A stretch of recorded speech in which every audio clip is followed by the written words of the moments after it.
saging. Pati nga, natanggal mo. Oh, yan. Iingat natin. Oh, tulog.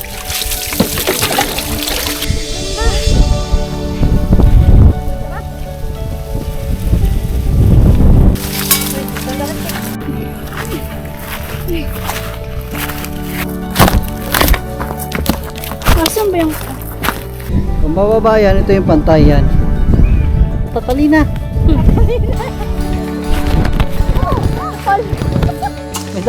May daanan tayo. Tol. Kasi kung di ko...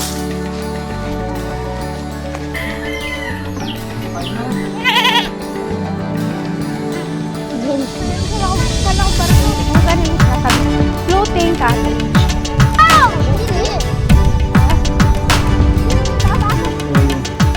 Ikot kami ron eh.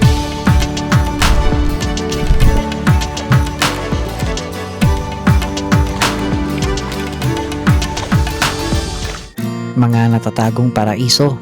Ang pagtuklas at pagbisita nga rito ang nakahiligan namin mag-asawa na ang masaksiyan ng ganda ng kalikasan na simple at pinakapayak nitong kaanyuan.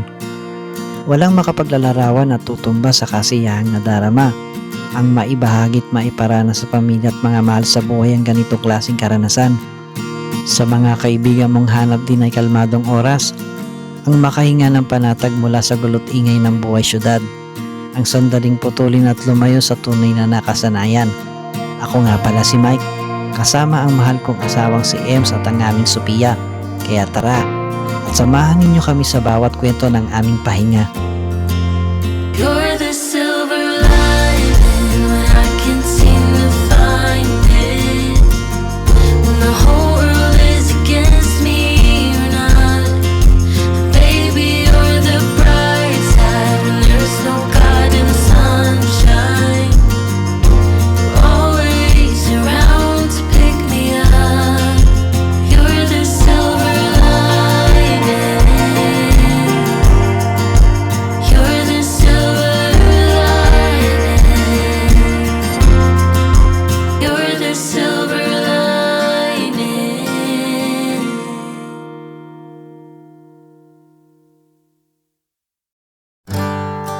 Ikalimang araw na namin ni Mel dito sa Escalante.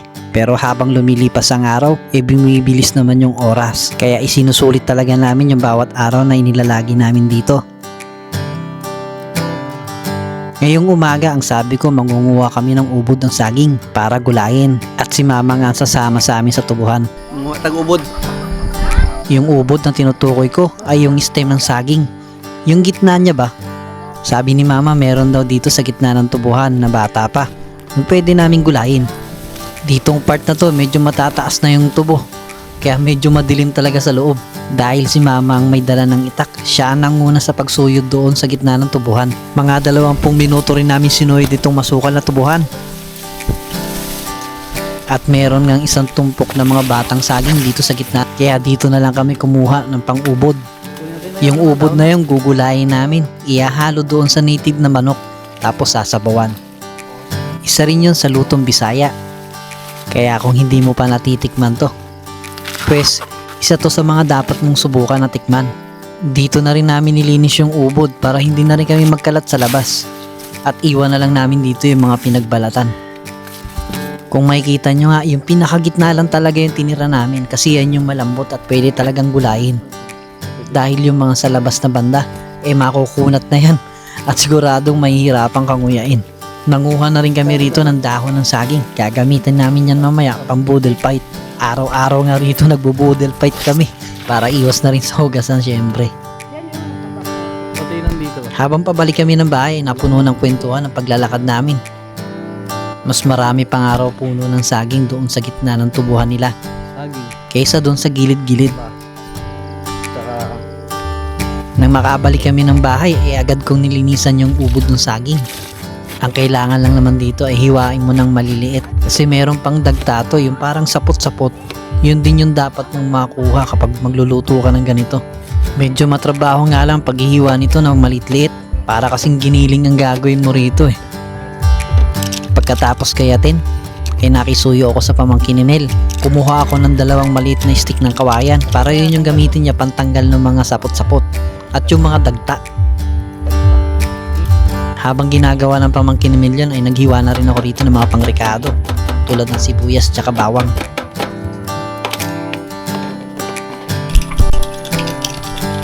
Okay na, Jel? Sige pa. Dami na. Okay na yan. Sige pa, sige pa. Amen.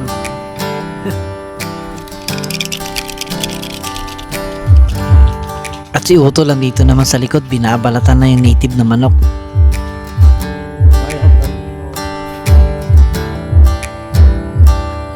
Tingin, patingin.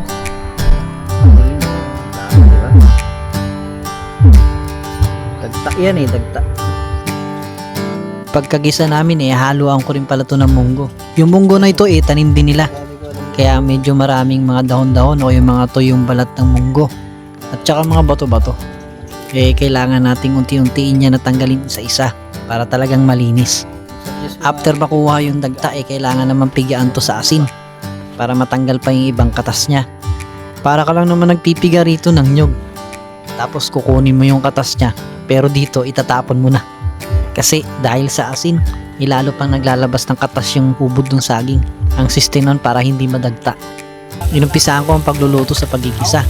Sinalang ko na nga yung native na manok. Tapos kasunod niyan yung munggo na. At pag malambot na, yung kasunod niyan yung ubod na ng saging. Tapos konting pampalasa, yun na. Okay na yun. Pag ganito talaga yung lutuan mo, talagang challenge. Kasi kailangan mo i-maintain yung apoy habang nagluluto ka.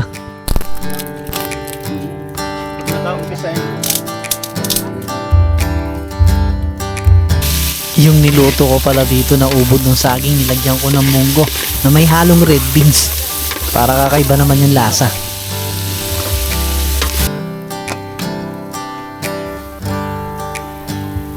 Maganda talaga kapag may tanim kang mga gulay sa gilid ng bahay nyo. Yung tanglad nga na ginamit ko tanim din ni Papa at saka ni Mama. 10 piso rin yan sa palengke, 'di ba? Walang gastos, tsaka fresh. Bago mo isalang yung ubod ng saging dahil may asin to, kailangan mo nga banlawan kasi nga magiging maalat yung timpla mo. At eto, mukhang naluluto na nga. Hihintayin na lang natin ma-steam yung ceiling green tapos okay na yan. Dito isang boodle fight na naman ang magaganap. Napakasaya na magsalo-salo ng ganito araw-araw. 'Di ba? Talagang gaganahan ka kumain. After namin mananghalian, bumaba kami doon sa balon. Doon sa may poso kasi maliligo daw si Utol. At sasabayan ko na rin siya sa pagligo. Kasi ngayong araw daw may pupuntahan daw kami ni Papa. Doon daw sa kaibigan niya sa kabilang borol. 11 na. Alas 11 na ng tanghali nang lumarga kaming lahat papunta doon sa kaibigan ni Papa. 11:15. Ang sabi ni Papa 2 borol daw yung tatawirin namin dito. Alam nila. At mapapalaban daw kami talaga sa akyatin ng gusto. Ayun, may mga bato-bato pa ito. Sa ilalim yung bato. Ito pa, oh. Ito sa kaliwa. Ayan, yung mga bato na yun. Ito yung sinasabi ko sa inyo guys, na puro kabatuhan. Ayan, yung boulder. Diba? Malamang sa malamang yung ilalim niya isang napakalaking bato.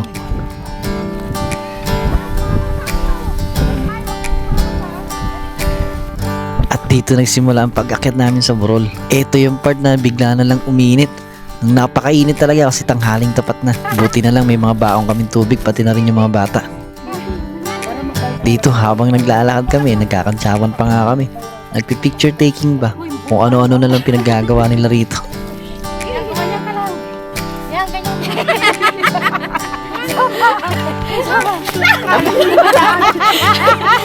Agay! Pati nga si Bri Bri nakisali na rin.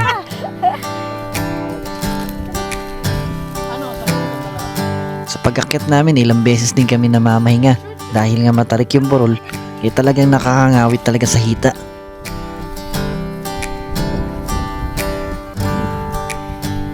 Sa pag-akyat mo sa burol magiging sulit talaga kasi habang umaakyat ka mas lumalawak yung paligid. Mas natatanaw mo yung layo ng mga kapatagan, pati ng mga tubuhan. Medyo may kalakasan na yung hangin dito kaya yung init, hindi mo gaanong random kasi nga presko. Ditong part yung iba-ibang anggulong kinuha ko Sabi ko sa kanila, wait lang. Kasi kukuha ko ng ibang anggulo. Kala mo talaga yun, no? Professional eh. Pachamba lang yan. Kung bababa yan, ito yung pantay yan. At nakarating na nga kami dito sa kaibigan ni Papa. Kaso medyo thrilling yung pababa nito. Grabe yun. Medyo nakakatakot kasi talagang matarik yung pababa niya. Kung madudulas ka at nagkamali ka ng gulong, pwede ka sa baba na lang pulutin eh. Para ermitan nyo dyan. Oh, ang bato. Lagi. Eh dahil tuyo rin yung lupa, talagang madulas. Parang sumasadsad lang yung tsinelas mo sa mga buhangin eh. Yung tumataos-dus na nga lang yung mga tsinelas namin dahil dun sa mga tuyong lupa. At yun nga, nagkaroon ng time na nadulas talaga ako. Talagang bumalintong ako rito. Buti na lang hindi ko nabagsak yung camera ng gusto. At hindi nabasag. Pagbaba namin, meron silang puno na mangga rito. Napakalilim, masarap ng tambayan. Naglatag lang kami ng bagyo mga tabla para meron kaming upuan at higaan. Tapos naglabas yung kaibigan ni Papa ng tuba. Eh kahit hindi pa kami nananangalian, eh binuksan ko na kagad. Yung kaibigan pala ni Papa na yun ay kamag-anak rin nila. Tiyo nga ang tawag nila Mel sa kanya, kaya nakitiyo na rin ako. Eh bago pala kami dumating dito, naghanda sila ng pananghalian. At nung maluto nga yung ulam, eh dito na kami nagsalo-salo kila Tiyo. Dito ay masaya kami muna ng nanghalian bago umakyat doon sa burol. Dito pala sa taas ay nagpatulong sila Tiyo para linisan yung mga ligaw na halaman. Dahil nga mukhang babahayan ng ahas to eh. Ano masabi mo? Lasing. Lasing. May daanan tayo. Kasi kung di ko nagbasin to, wala tayong daanan. Pagkatapos nga namin maglinis dito, eh nauna na kami ni Mel dahil nga magluluto pa ako. Mana ako tiyo? Eh maluto pa ko. Ako kasi negro eh. Eh yung paakyat pabalik ng burol, eh talagang nakakangawit nga kasi nga pataas talaga. Sakto pag-akyat namin sa burol, eh mukhang uulan pa yata. Bilisan mo, Mi. Mi. Ulan yan, Mi. Mi. Mi. Ulan yan, Mi. Plastic ka mo. Wala pa naman kaming dalang payong o pangsaklob. Mi. At mukhang maliligaw pa nga yata kami rito. Nakakalimutan ko kasi kung saan kami dumakaganina. At naiwanan na rin kami nila mama. Saan ba? Dito. Ulan yan, no? Mi. Ang pinag-aalala ko lang dito eh, dala ko yung drone. Ha? Di baling mabasa kami, wag lang yung drone. Uy. Ang drone ko, Saan? Dito. Eto, unti-unti nang bumubuhos yung ulan. Ang lalaki pa naman ng patak, kaya sigurado pagbaba namin ito, basang-basa kami. Dito ba yun? Sa taas. Alam mo sa taas eh. Okay, dito sa taas. Halika. Diyan ba yan? Naliligaw na nga, basang-basa pa sa ulan. Bisa mo, yan na ulan. Ay, naliligaw na kami. Ayun yung ulan, oh. Ayun na ulan, Mi. Mi, bisa mo. Dito yun, bisa mo. Diyan na ulan. Ulan na.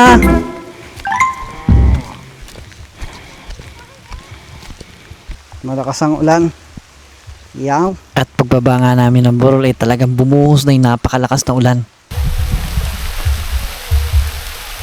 Instant na basang-basa kami Yan na! dalawa ni Mel. Pati nga yung drone ko eh, nag-aalala ako Yan na! baka mabasa rin yung loob. Maliligo na lang kami. Yan, oh. Oo.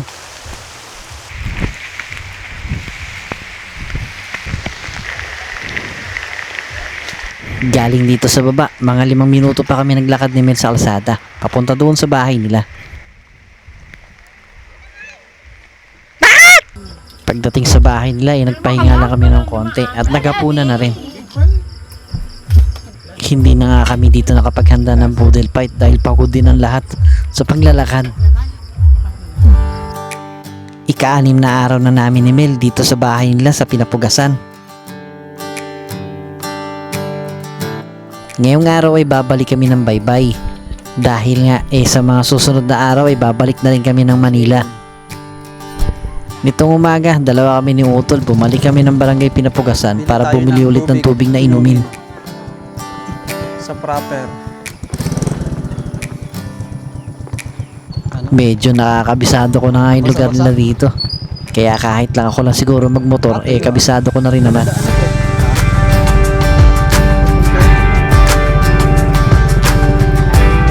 Katapos namin magigip, agad din kami bumalik sa bahay nila. Bilit na lang. Benamano, na huling araw namin dito, na disgrasya pa ako. Dahil sa dulas nga ng damo, natumba sa akin yung motor pag parking ko kanina. Tumba. Palabas. Malaki, May? Lit lang, ha? Gasan lang. Ano nga yan dyan? Bakit dad? Natumba yung motor. Tumba yung motor. Tapos, ano? Kugasan at saka Huling budol fight namin dito sa bahay nila. Kaya talagang grabe yung hinanda naming ulam. budel. Dito ko na nga niluto yung KBL, yung paborito naming ulam.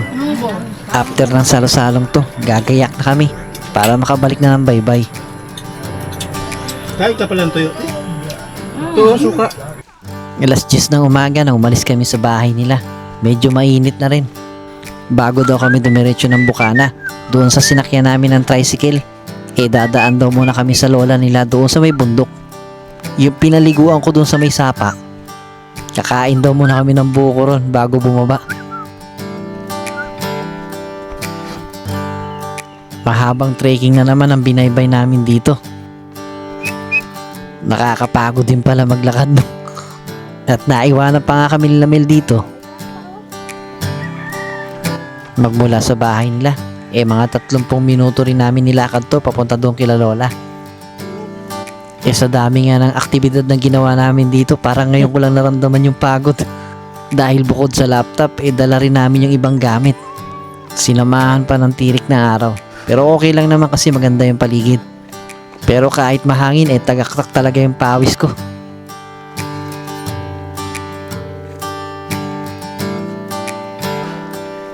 Dahil nga pataas to, medyo mabagal na rin yung lakad ko. Medyo napag-iiwanan na nga ako nila. Pero kabisado ko naman yung papunta doon kila lola.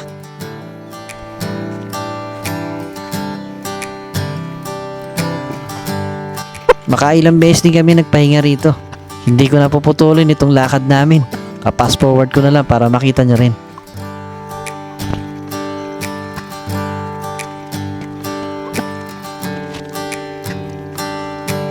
Ang baho. Ang baho. Malinis yan, ma?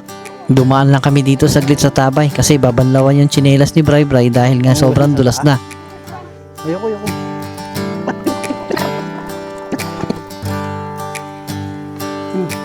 Wow. Pati dyan mag-hide. Dito na.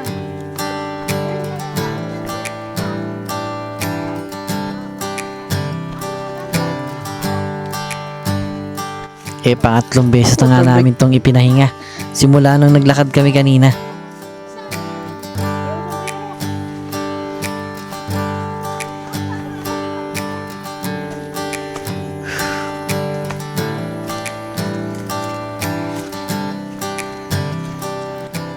Itong part na to puro paakyat na.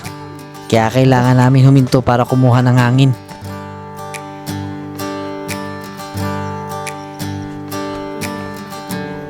Dito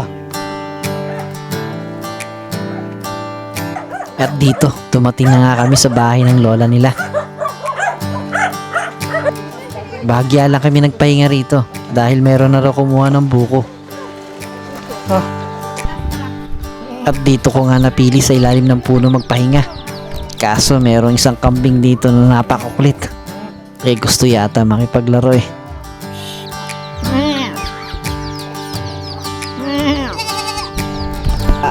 Nang matimpla yung buko naghati-hati na kami. Kanya-kanyang baso nga Masarap ang pagkakadali nila rito dahil sobrang tamis.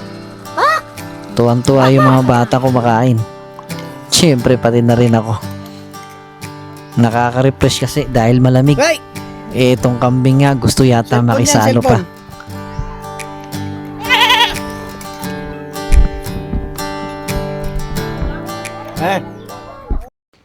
Hindi na kami. Mga isang oras lang din kami naglagi ron. Pagkatapos nun bumaba na kami ng barangay Pinapugasan. Dadaan daw kami doon sa isang kamag-anak nila. Naalala nyo ba yung tiyo ni Mel na nakasalubong namin may dalang isang piling ng saging? Doon kami ngayon diretso.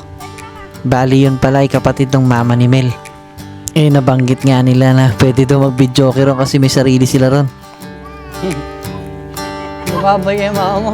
Yung bitbit ni Mel ay pamangkin niya. Gusto yata sumama doon sa barangay Pinapugasan.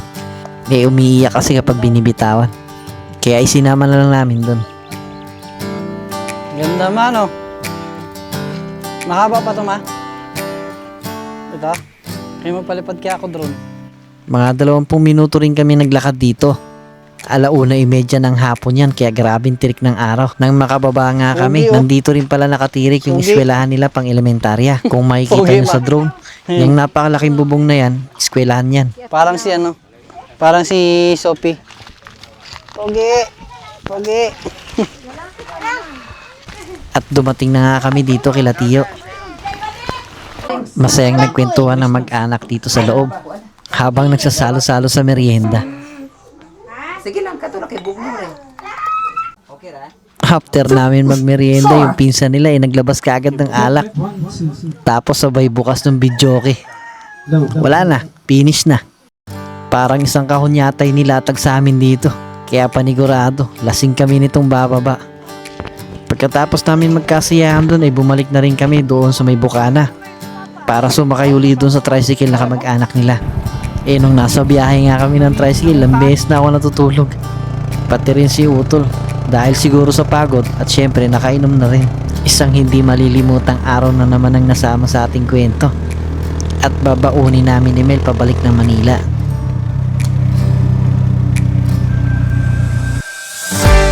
Kapitong araw at nakabalik na rin kami rito nila Mel sa baybay. Ngayong umaga medyo tinanghali nga ako ng gising dahil nga naparami yung inom natin kagabi. Ngayong umaga ay may pupuntahan daw kaming kamag-anak nila. Yo, pupunta kami ngayon sa SeaWorld. Yo guys, pupunta kami sa SeaWorld. Make sure to like and subscribe and also click the bell. Hi, shout out for Daddy Rai. Ipapanood ko siya dito para makita niya to. Pero bago yan, pupunta raw kami doon sa merkado. Yun yung sentro dito sa may old poblasyon. Kumbaga, andun sa lugar na yun yung iba't ibang klaseng tindahan at yung palengke. Pero bago yun, dadaan muna kami ng plaza. Ito kasing plaza na nandito sa may old poblasyon napalilibutan ng mga historical structure. Oh, dikir. Ito, daycare center dati. Parang naging pala siya. Luman-luma na. Ito ang nasa kanan na makikita nyo yung lumang bahay. Dating eskwelahan yan. Na kung tawagin ay Gabaldon Building. Dati daw, ang sabi ni Mel, puro aklat daw yung nasa loob niyan. Pero sa ngayon, parang abandonado na siya. Dati marami ang mga libro dyan. Oh. Bakit hindi na inayos? Maluma na, bagsak na yung... Pagpasok na namin doon sa plaza nila, saglit lang din kami na mahinga at sabay na rin kumuha ng iba't ibang larawan. After sa plaza naghanap si mama ng tricycle kasi nga medyo may kalayuan din daw kung lalakarin namin. Baka raw pagdating doon wala na kaming energy. Yung pupuntahan din namin doon ay kamag-anak din nila kung saan nakatira doon sa may tabing baybay. Babae rito, luma, oh. Habang nasa biyahe kami, napansin ko yung ibang mga bahay dito parang old school. Yung alam mo yung itsura ng bahay sa panahon ng Kastila. Pagpasok namin dito sa lugar nila, kung makikita nyo ngayong kalsada sadyang maputik talaga. Dahil tabing baybay to, laging basa yung lupa at may halong tubig din yung buhangin. Rough road na sa'yo. Buti na lang pang malakasan yung tricycle ni Manong at nakapasok kaming lahat nang hindi bumababa.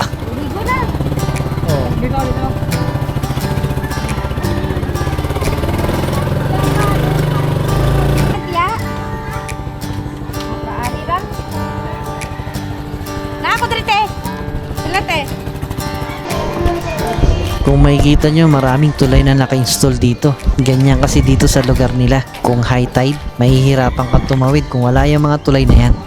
At nakarating na nga kami rito sa kanila. Masayang nagkamustahan ng mag-anak. At syempre ako magpapalipad ng drone. Nakita ko nga yung baboy nila rito, napakalaki talaga. Parang kasing laki na ng baka. Mga 1 oras din kami naglagay rito. Pagkatapos nga rito, dumiretso na rin kami na merkado. Punta tayo sa merkado. Ito yung Mga merkado, 10 minuto lang naman kami rito naglakad. Parang merkado nila. Merong mga hardware. Manalo ang simbahan. Karinderya. Shucks, ang tatay. Ganyan. Malengke. Pagdating nga ng merkado, nakakita ko ng bakery shop. Sabi ko nga parang natatakam ako sa tinapay. Kaya bumili na lang din kami at nagmerienda. Ito yung tinuro na Nigel. Ito ba? Hindi na yan. Ayun na. Ano yan? Chicken bread? Pagkatapos namin bumili, dinala na lang namin yung tinapay doon sa may seawall. Seawall daw ang tawag nila ron eh. Parang breakwater siya kung dito sa Manila. Oo. Te. Bakit walang mga anong... Ayun yung seawall? Ay, mainit pa mami.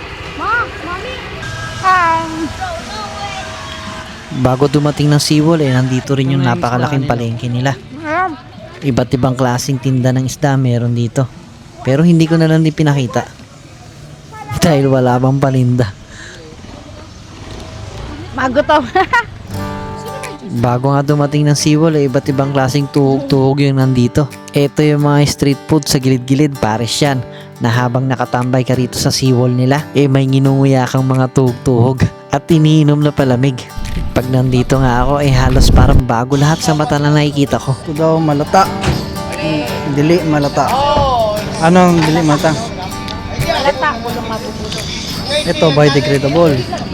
Non-biodegradable. Maganda at malinis ang seawall nila rito kasi isa rin to sa tourist attraction dito sa Old Poblacion. Nandito rin kasi yung mga floating cottages. Na naka-float sa dagat. Kung ganun yung sinasabi. Floating ka. At dito rin sa seawall, dito nakaparking yung mga bangka na mga mahingisdang lokal na taga rito. Napakaganda nga ng sunset dito dahil open ang area. Kahit anong tirik ng araw napaka-presko dahil napakalakas talaga ng hangin. Yan na, yan na. 내게 달려가 안아줄 거야 오늘은 말할게 It's more than just a feeling 이렇게 말해줘 Oh yeah I've been waiting for your love After namin tumambay dito sa seawall, ang sabi ni mama dahil maghahapon na kailangan na namin bumalik. Pero hindi daw kami sasakay ng tricycle. Dahil low tide, doon daw kami maglalakad. Doon sa may buhanginan hanggang tumagos kami doon sa may bakawan. Dahil ang gagawin pala namin habang naglalakad kami rito, dito sila mangunguha na rin kami ng mga shellfish na pwedeng ulamin. Sikad ka ganun. Sikad. Parang susok na may kalawit siya. Kung makikita nyo, napakababaw ng tubig.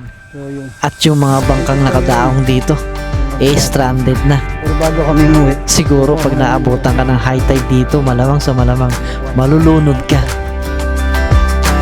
Pero hindi naman ganun kabilis tumaas ang tubig sa high tide, diba? Kaya makakatakbo ka pa. Dito habang naglalakad kami, napansin ko na napakaraming butas. Mga maliliit na limasag pala yan naghahanap lang na kami nagtatago sa mga butas-butas. Ganon din. Yung sinasabi ko sa mga shell. Naghahanap lang sila. Dito kasi libre lang yung mga shell niya sa Manila. So yun yung sunset. Ganda oh. Diba? Dahil ang hirap nga maglakad dito, mga 25 minuto rin namin binaybay itong buhanginan para matagos namin yun doon sa may bakawan.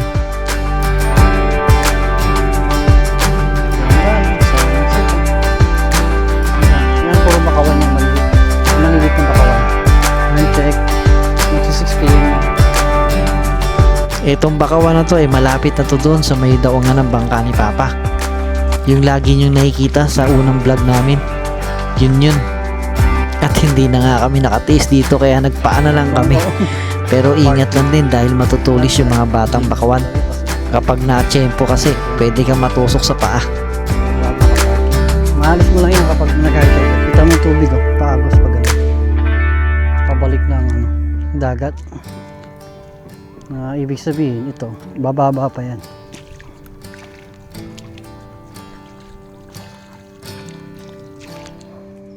Sakto rin ang pagdating namin dito.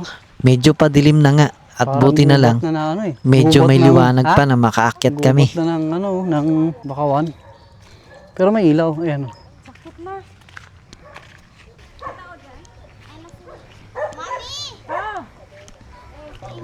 Pagdating sa bahay, naghapunan na lang din kami. Tapos nagpahinga na rin. Alas 6 ng umaga at ikawalong araw namin ni Mel dito sa Escalante. Ngayong umaga ay andito kami sa merkado, dito sa Barangay Balintawak. Maaga kaming namalengke ni Mel dito sa merkado dahil huling araw natin dito sa Escalante. Ito yung pagkakataon namin para mamili ng mga pasalubong. Maaga pa talaga. Iisa lang naman ang pakay namin ni Mel dito. Bumili ng mga binilad na isda kasi yun yung mga pasalubong na hindi mo basta-basta makikita sa Manila. Iba kasi lasa talaga ng binilad dito eh, dahil fresh. At syempre yung bagoong na paborito ko. Yung bagoong na square, up-up yata ang tawag doon sa bagoong na yun. At mamaya ipakikita ko sa inyo. Nang mapansin namin ni Mel na halos lahat ay nakasarado pa, minabuti muna namin magkape. Dito lang din naman kami nagkape sa gilid ng merkado, dito sa may Perlis. Nag-serve mo kape? Na? Pila? 25. O yan. Sige, original. Ano, unsa ba na egg? Kasaba. After namin magkape, bumalik na kami sa loob ng merkado. Baka bukas na yung ibang tindahan na gusto naming bilan. Ito dado. Anong isda yan? Danggit. May karang parang bulaw. Ay, bulaw, Jod. Oo, wala to. Pag-uod ma'am. Ito pa no. Oo, mga Isinabay na rin namin yung pagbili ng pananghalian at tapunan. Danggit lang guro no. Yung uulamin namin mamaya. Ilang kilo lang? 240. 240. Pila ka bukang ano na lang. Inis kadagko, uro na ka. Ura pa ni nang? Uro na. Oo. Kini unsa man ang pangalan na? Ay, talagang bukid. Ay, lami day na to siya. Ang bukid ko na Anong isda nilang? Isda sa bato. Mulmul. Mulmol. Galing ako kulay blue. Kani mo ni. Tagpilang kilo ani? 240. Ano? Mauna siya ubulaw na dira, di ba? Dad-ulan kayo. Kita ni. Ay na oh. Yan. Tag-ana o tayo ka. Ito ba yun? Uyap. Uyap yan, uyap. Dala lang siguro ako. Ha? Pilaan lang. Ang Pulo. polo ang isa ka. Basta hindi ba sudlon sa airport eh? Basta hindi pa sudlon. Matag ka nila kuan o ka ng kuan. Sige, sige. 5? Sticker na matag ka. Ha? Kami sticker. 5? Ano? Ha. Polo isa. Bigyan ka namin ng sticker. I-ano mo kami, subscribe. Polo isa nang. Kasi sticker din. 5 lang eh. Ay mag-live, makitaan mo karon sa kuan sa YouTube. Ha? Oo. Yo, naghatag ni. I-ano na ning ka na, i-ano na, tapos subscribe mo. Kaya makita ko ng vlog. Vlogger man din. Nagba-vlog lang. Salamat. Sige, sige. Pwede po. Thank you. Salamat. Thank you na. Pagkatapos naming mamili ng mga pasalubong, bumalik na rin kami sa baybay doon sa bahay nila.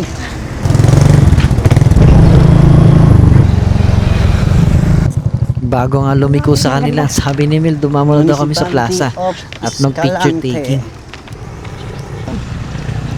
Pagdating nga dito sa plaza, akala ko si Jose Rizal yung nakatayo. Iba pala. Hindi ko masyadong nakuha yung detalye. Doon sa Lustino, Puente Bella. Pero ang alam ko, importante itong rebulto na to. Nandito rin yung malaking bangkang gawa sa bato. Yung simbolo ng Manlambos dito sa Old Poblacion. The original Manlabos. Dahil alas 4 ang flight namin, bumalik na rin kami sa bahay nila para mag-ayos at mag-impake. Bye, kids! Kala ko nga, bago kami umalis, iiyak si Mel. Dahil taon na naman ang lilipas bago kami makabalik sa lugar na ito. Masaya akong maranasan ang pamumuhay dito sa kanila. Ang ma-experience ang lugar kung saan ang kinalakihan ni Mel. Yung feeling na maranasan mo kung paano siya lumaki sa lugar na ito. Bagamat maikling oras lang ang pinahiram sa amin sa pagkakataong ito. Darating ang araw na hindi na rin namin kailangan miskapo sa mga kanya-kanyang trabaho. At sa puntong yon, kompleto na kami at hindi na namin kailangan iwanan pa si Sophia dahil iba talaga kapag kompleto ang pamilya.